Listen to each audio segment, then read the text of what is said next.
오늘 말씀 빌립보서의 말씀 우리가 나눴습니다. 특별히 앞부분에 있는 말씀이었는데요.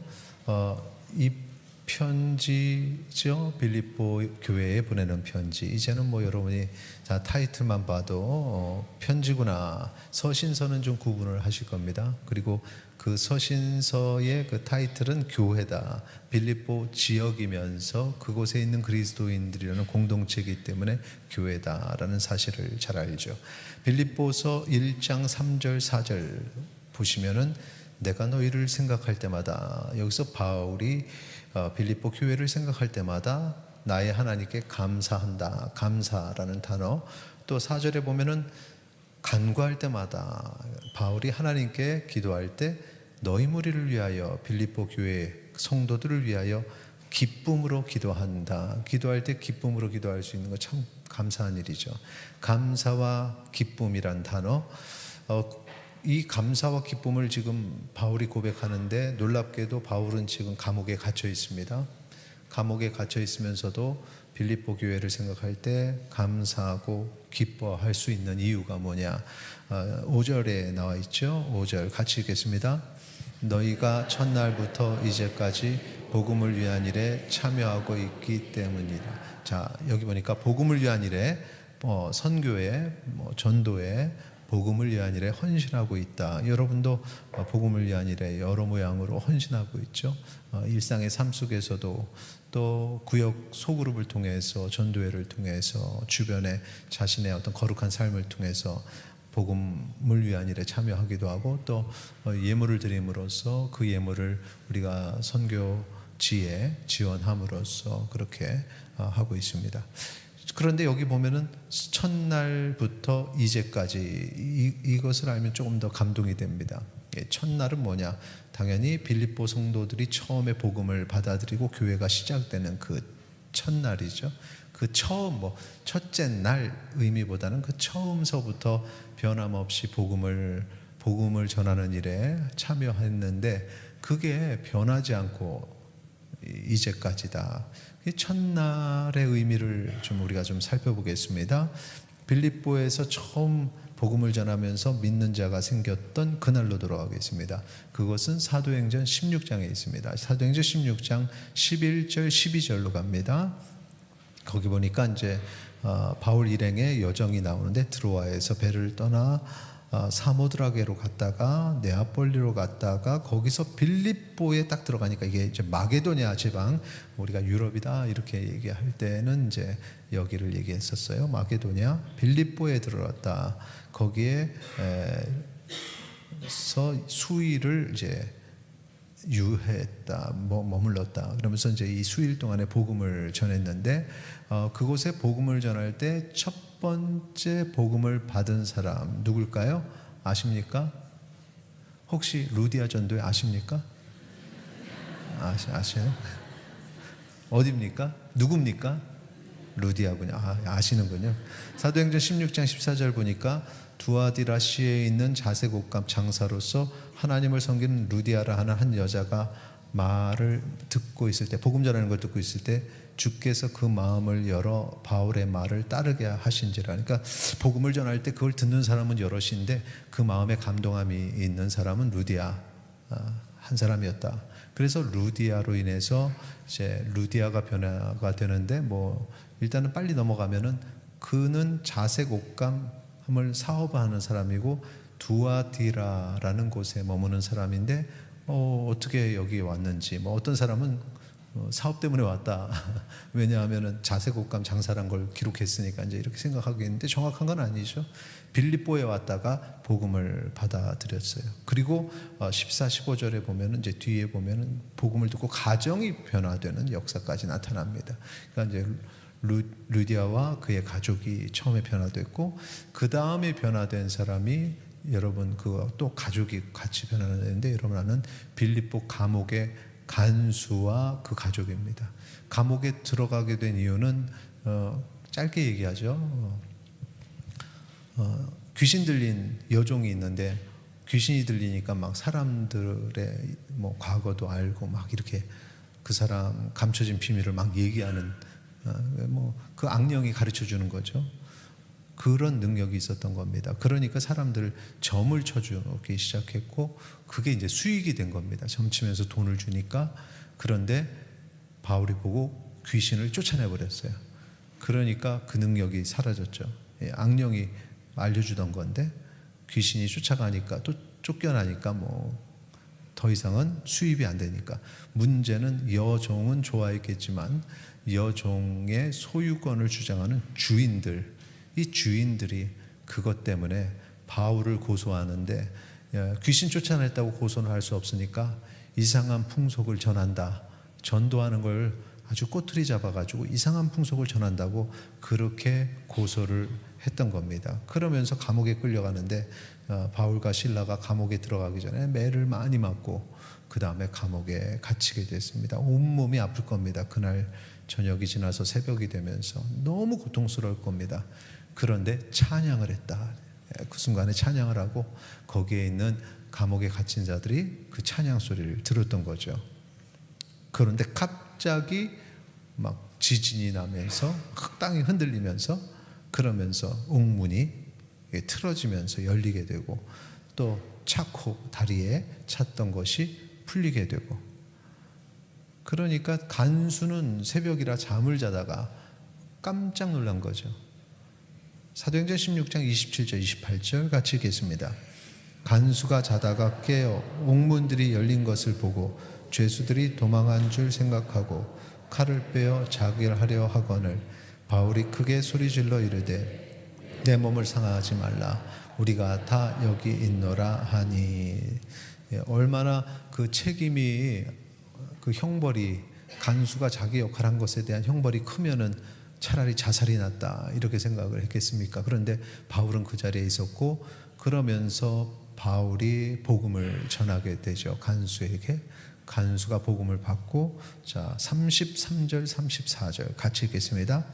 그 밤 그 시각에 간수가 그들을 데려다가 그 맞은 자리를 씻어주고 자기와 그 온 가족이 다 세례를 받은 후 그들을 데리고 자기 집에 올라가서 음식을 차려주고 그와 온 집안이 하나님을 믿음으로 크게 기뻐하니라.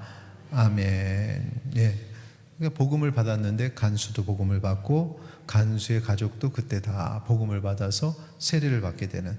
그러니까 루디아와 간수 그리고 그들의 가족들이 이 첫날에 복음을 받은 사람들인데, 이들이 첫날부터 그냥 받고 끝나는 것이 아니라 내가 만난 하나님, 예수님 복음에 대해서 그리고 바울에 대해서 이렇게 주변에 막 얘기를 한 겁니다. 내가 경험한 일을. 간수는 또 간수대로 자기가 그 옥에서 경험한 것들을 얘기를 하면서 복음에 관련된 일들을 하기 시작했죠. 그런데 그 첫날의 그 모습에서부터 계속해서 이제 교회 빌립보 교회가 성장할 때, 그럴 때 이제 점점 사람들이 여전히 그 모습으로 복음을 전하는 일에 그렇게 함께 했던 겁니다.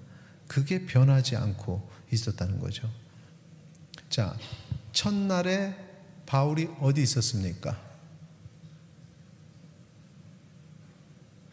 혹시 듣는 척만 했던 겁니까, 지금까지? 첫날에 바울이 어디 있었습니까? 그러니까 빌립보에 있었어요. 빌립보에 있었어요. 빌립보 어디에 있었습니까? 옥에 있었죠. 옥에, 감옥에. 다른 얘기를 할 틈이 있었나? 빌립보 감옥에 있었죠. 첫날에 복음을 전하는 그때. 여기서 첫째 날이 아니라 복음을 처음 빌립보에 전하던 순간이라고 제가 말씀드렸지 않습니까? 그러니까 그 빌립보 감옥에 있음에도 불구하고 복음의 열매들이 나타났다. 감옥에 있었다.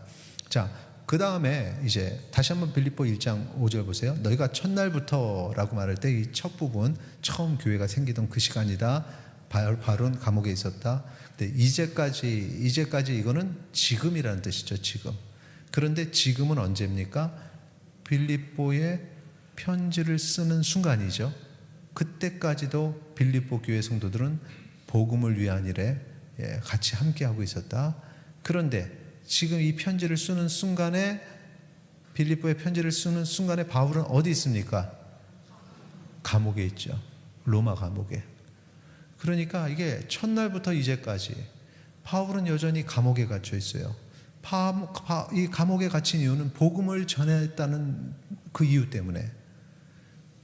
그러면 그 복음을 받은 이들은, 아니 바울 선생은 복음을 전했다고 저렇게 처음부터 만날 때도 감옥에 있었고 또 죄도 없는데 감옥에서 이렇게 편지를 쓰고 있는데, 야 우리는 몸조심해야겠다 이럴 것 같은데, 그런데도 불구하고 빌립보 교회 교인들은 흔들리지 않고 똑같이 복음을 전했던 겁니다. 바울 선생이, 바울 목사님이 저 감옥에 갇혀서 저렇게 복음을 전하는데 우리도 복음을 전하자. 그래서 그 복음을 계속해서 전했던 것. 그러니까 바울이 감옥에 있으면서도 마음이 감사하다, 정말 감사하다. 그리고 너무 기쁜 겁니다. 하나님, 어떻게 이런 성도들이 있을 수 있죠? 힘들다고 복음을 받아들여서 좋은 일 생기는 게 아니라 감옥에만 갇히는데, 내가 이렇게 감옥에 있는데도 떠나지 않고 그리고 똑같이 주의 일에 함께하고 있습니다. 너무 감사합니다. 이 감사, 기쁨이 나온 겁니다. 그리고 이제 여기서 끝난 게 아니라 더 요구를 하죠. 뭡니까? 빌립보서 1장 6절 같이 읽겠습니다. 너희 안에서 착한 일을 시작하신 이가 그리스도 예수의 날까지 이루실 줄을 우리는 확신하노라. 시간의 흐름 보세요. 첫날, 이제, 그리고 어느 날까지? 그리스도 예수의 날까지. 이게 언제입니까? 마지막까지. 마지막 날, 주님 오시는 그 마지막까지. 과거에도 그랬는데 지금도 그러고 있는데 앞으로 변함없이 주님 오실 때까지 복음을 전하는 일에 참여하기를 바란다. 이 얘기를 하는 거죠. 야, 이 바울이 이렇게 말할 수 있는 성도들, 빌립보 교회 성도들은 정말 멋진 사람들입니다. 사실은 복음을 전하는 일을, 이 그리스도인으로 살아가면서 우리가 주의 일, 우리는 사명을 감당한다 이렇게 표현하는데, 또 봉사라고도 하고요. 여러분이 하는 모든 일이 다 복음을 전하는, 복음을 위한 일입니다. 우리 누군가에게 친절하게 대하는 것도 복음을 위한 일이죠. 우리 주차장에서 춥고 더운데도 불구하고 오시는 분들을 안내하는 것도 다 복음을 위한 일이고, 끝나고 나서 식탁 교제를 할 수 있도록 주방에서 봉사하는 분들도 복음을 위한 일에 참여하는 거죠. 이것을 변함없이 한다는 게 이게 쉬운 일이 아닙니다. 너무 힘들죠. 하다가 포기하는 것들이 참 많아요. 너무 힘들다. 그런데 바울은 사역을 포기하지 말라는 겁니다. 나와 같이 포기하지 마라. 대우를 조금 못 받아도, 더 나가서 감옥에 갇혀도 포기하지 마라. 이런 고난 속에서도 변함없는 사명자가 되려면 여러분 미션 1090, 우리 비전 30, 우리 3040, 이 놀라운 은혜 우리가 누렸는데, 우리 미션은 이제 사명이죠. 10대부터 90대까지 사실은 모든 세대가 하나님 앞에 사명자가 되어야 되는데, 사명을 하더라도 지속적으로, 이 빌립보 교회처럼 지속적으로 해야 되는데, 바울이 그 비결을 알려줍니다. 빌립보서 1장 9절, 10절, 11절 오늘 읽은 내용인데 9절부터 좀 자세하게 보겠습니다. 같이 읽겠습니다. 시작. 내가 기도하노라 너희 사랑을 지식과 모든 총명으로 점점 더 풍성하게 하사. 여기 보세요. 우리가 그리스도인이 돼서 해야 될 일은 하나님 사랑, 이웃 사랑, 하나님의 명령에 순종하는 건데, 이 사랑이 내가 사랑한다고 해서 되는 건 아니죠. 여러 가지 힘들고 어려운 일들이 있을 때 말라버리죠. 저 사람은 도저히 사랑할 수가 없어요. 하나님, 저 사람 저를 너무 힘들게 해요. 이렇게 그 사람 때문에 나는 봉사도 안 하고 또 교회를 떠나기도 하고 하나님을 떠나기도 하는 그 모습이 우리의 모습이에요. 사랑, 이것이 점점 더 풍성해야 변함없는 사역자가 됩니다. 그 사랑이 어떻게 해야 풍성해질 수 있죠? 지금 중요해서 구절 계속 두잖아요. 여러분 답을 찾으라고. 너희 사랑을 점점 더 풍성하게 하려면 뭐가 필요하다? 지식과 총명. 예. 목사님의 기도, 내가 기도하노라 했으니까 그건 내가 바래서 기도하는 거고 그 여러분과 상관없는 거예요. 내가 그냥 여러분을 위해 기도하지만 여러분에게 필요한 거는 여러분이 여기 지식과 총명을 가져야, 그래야 이 사랑이 점점 더 풍성해진다는 거죠. 그러면 이 지식과 총명이 여러분이 이 지식과 총명을 이제는 이제 됐어요. 내 얼굴을 좀 나오게 해주세요. 자고 있는 거 아니죠 지금? 자, 지식과 총명, 이거를 여러분이 어디서 얻을 수 있을까요? 그렇죠, 말씀이죠. 말씀을 제대로 배워야 됩니다. 그래서 평성원 지금 어제 첫 번째 수업을 마쳤는데 두 번째 수업이라도 꼭 신청하십시오.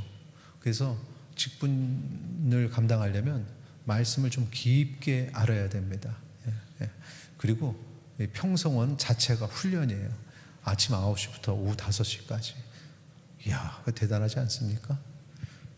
그렇게 버티고 배우고 거기서 한두 가지 깨닫게 되고, 또 이게 유튜브 녹음한 거를 이번에 좀 음향이 좀 너무 작게 된 것 같은데 그걸 들으면서 또 이렇게 여러분이 공부하고, 이 사역자는 그렇게 해야 됩니다. 그렇게 해야 됩니다. 그러면서 말씀 속에서 지식과 총명이 나도 모르게 쌓여 오게 되는 거죠. 이 지식과 총명이 딱 쌓여지면 이제 어떤 때 이게 효력을 발휘하느냐. 고난이 딱 왔어요. 이 지식과 총명이 없는 사람은 나 저 사람 때문에 못하겠어. 나 다음 주부터 안 나가. 이제 이게 이제 지식과 총명이 없는 경우고, 지식과 총명이 있으면 그 순간에 저 사람 때문에 안 나가고 싶어. 근데 그래도 되나? 고민을 하게 되죠. 생각을 하게 됩니다. 그리고 분별하죠. 어떤 걸 분별하느냐? 10절 보세요. 10절 같이 읽겠습니다. 시작. 너희로 지극히 선한 것을 분별하며 또 진실하여 허물 없이 그리스도의 날까지. 자, 보세요. 지금 너희로 지극히 어떤 것을 분별한다고요? 선한 것을 분별하게 되는 거죠. 지식과 총명으로 선한 것을 분별해요. 내가 지금 그 사람 때문에 기분 나빠. 나 지금 당장 떠나고 싶어. 근데 이게 옳은 것일까? 생각을 하게 되죠. 선한 것을 분별하게 되죠. 무엇이 선한 것인가? 무엇이 옳은 것인가? 나는 어떤 선택을 해야 하는 것인가? 감정을 내려놓게 됩니다. 계속 올라와요, 감정이. 야, 그래도 그렇지. 기분 나쁘니까 그냥 나가지 마. 생각하지 마. 그냥 일단은 내가 보기 싫은데 나가지 마. 근데 이제 아니야. 그게 아니지. 내가 어떤 것을 선택해야 되지? 고민 끝에 선한 일을 결국은 하게 됩니다. 그래, 일단은 나가자. 그 대신 저 사람을 좀 피하자. 이렇게 이제 지혜롭게 이렇게 선택을 하게 되죠. 이게 반복이 되다 보면은 생각해 보십시오. 고난이 있을 때마다 감정대로 하려다가 무엇이 선한 일이지? 그러면 이제 어디까지 깨달아지면 내 감정은 중요한 게 아니구나. 내가 어떤 대우를 받는 거는 그게 중요한 게 아니구나. 내가 감옥에 간들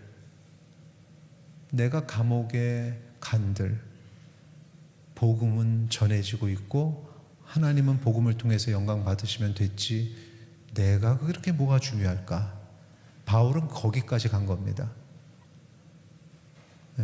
그럼 무엇이 중요한지를 알게 되는 거죠. 무엇이 선한지, 옳은 길을 택하는 거죠.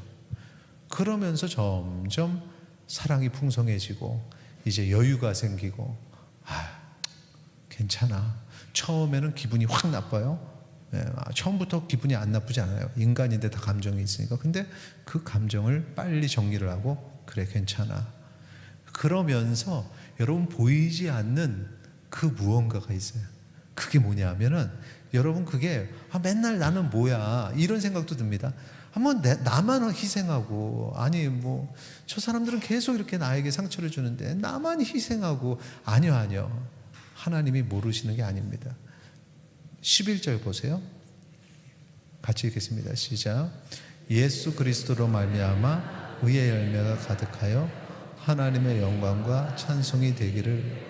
자, 그런 것이 반복이 되면서 무엇이 생겨난다고요? 의의 열매가 생겨나면서 가득하게 되는 거예요. 내가 맺은 열매라는 거죠. 여러분의 참은 모든 순간이 내 감정대로 하고 싶은데 꾹 누르고 선한 일을 내가 선택한 그것이 의의 열매가 돼서 꽉 차는 겁니다. 하나님은 그거 아시고 하나님 나라에 갈 때, 그리고 삶 속에서도 또 자녀를 통해서, 가정을 통해서 하나님께서 그 의의 열매의 복을 주시는 줄 믿으시기 바랍니다. 그래서 목회자의 가정이 잘 되는 거예요. 목회를 하면서 얼마나 의의 열매를 쌓아서, 그러니까 그 열매를 하나님께서 복을 주시는 거예요. 이게 목회자만이 아니라 삶 속에서 복음에 관련된 그런 일들을 여러분이 행할 때 하나님께서는 의의 열매 가득한 걸 보시는 거죠. 이것은 흡사, 어릴 때 착한 일을 하면 스티커를 붙여주는 그 스티커와 같다는, 꽉 차면 선물해 줄게, 엄마가 그러는 거죠. 그것처럼 하나님께서 여러분의 의의 열매가 다 가득 차기를 기다리고 계시는데, 여러분의 의의 열매는, 제가 그 수치를 많이 물어봤거든요. 이 대신방하면서 성경 공부하면서. 여러분 수치로 얘기하면 몇입니까? 이걸 말하는데, 여러분 의의 열매는, 자, 100% 채우는데 여러분은 몇 프로 지금 채워져 있습니까? 얘기하자마자 주여 하시는 분 90%, 80%, 절반, 50%, 30% 아직 하나도 못 붙인 그런 분도 있을 것 같고, 그렇게 채우면서 우리는 하나님의 영광과 찬송이 되는 거죠. 나를 받으소서, 너를 왜 받는데 내가 하나님의 영광과 찬송입니다. 지난날의 고난의 길을 오면서 참아서 내가 하나님의 영광과 찬송입니다. 나를 받으소서. 하나님이 가장 기뻐하는 선물이 되는 거죠.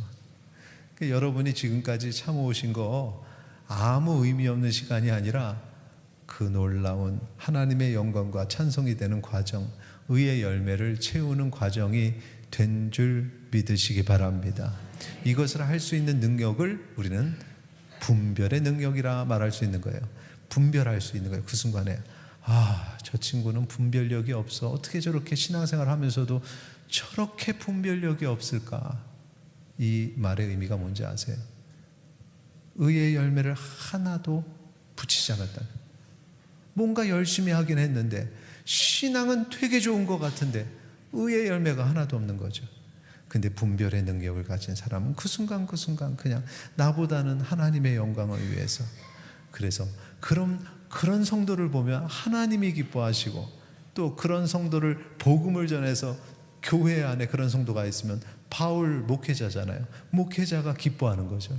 기쁘고 주님 감사합니다. 여러분, 근데 이게 왜 안 되겠습니까? 왜 안 될까요? 쉽지 않은 이유가 뭘까요? 여러분 중에 혹시 나는 0%다, 10%다, 20%다, 30%다 하시는 분들, 과락을 몇으로 잡을까요? 60%? 40%만 잡을게요. 절반도 안 된다. 왜? 유혹 때문입니다. 유혹. 사단이 유혹을 해요. 어떤 일을 할 때는 항상 사단이 그걸 못하게 유혹을 하는데, 이 원리는 예수님에게도 그대로 적용이 됐죠. 그래서 예수님이 공생에는 이제 모두를 위한 사역을 하시는 사역의 시간, 그 사역을 하려고 할 때 시험을 당하게 되죠. 광야에서. 사단이 어떤 시험을 했는지 보면 여러분이 당하는 시험도 다 그 안에 있습니다. 세 가지인데, 마태복음 4장 3절, 6절, 9절, 4장의 내용이 그 내용이지만, 자, 한번 살펴보죠. 3절, 6절, 9절을 일단은 눈으로 보고, 이 돌들을 떡덩이가 되게 하라. 6절 넘어가면 여기 보면 뛰어내리라, 그거고요. 9절 내게 경배하면 모든 것을 주겠다. 제가 이걸 정리했습니다. 자, 넘겨주세요. 이렇게 세 개, 이렇게 세 개. 떡덩이가 되게 하라, 뛰어내려라, 모든 것을 내게 주겠다. 요 세 개의 시험이죠. 요 시험이 어떤 시험일까요? 이제 그거를 우리가 한번 우리에 적용할 수 있도록 그렇게 한번 정리를 해보겠습니다. 하나님의 아들이는 뛰어내리라. 네가 하나님의 아들이라고 이렇게 얘기하죠. 그러면 그래, 내가 하나님의 아들이지. 자존감이 이제 있는데, 그럼 뛰어내려. 그러면은 좀 그거부터가 아니지. 떡덩이가 되게 하라. 어쩌면 한마디도 안 하고 모르는 척하고 계십니까? 그거 아닌데요 라고 얘기를 해야죠. 이건 두 번째 거. 첫 번째, 떡덩이가 되게 하라. 배고픈 거죠. 금식하셨잖아요. 배고픈 거는 이건 당연히 육체적인 욕망이죠. 당연한 욕망이죠. 당연한 거죠. 근데 그걸 가지고 시험하는 겁니다. 배고픔. 그런데 배고픔만 우리가 육체적인 어떤 욕망은 아니에요. 경제적으로 안정되고 싶다는 것도 모두가 갖는 욕망이죠.